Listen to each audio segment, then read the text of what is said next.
Second.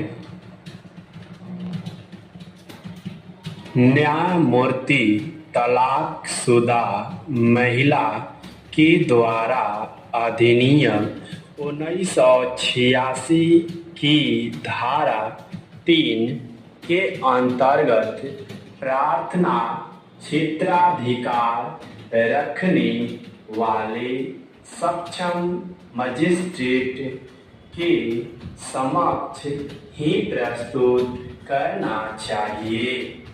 यदि वह इस अवधि के बाद भरण पोषण का दावा करती है, भले ही उस क्षेत्र में परिवार न्यायालय की स्थापना की गई है।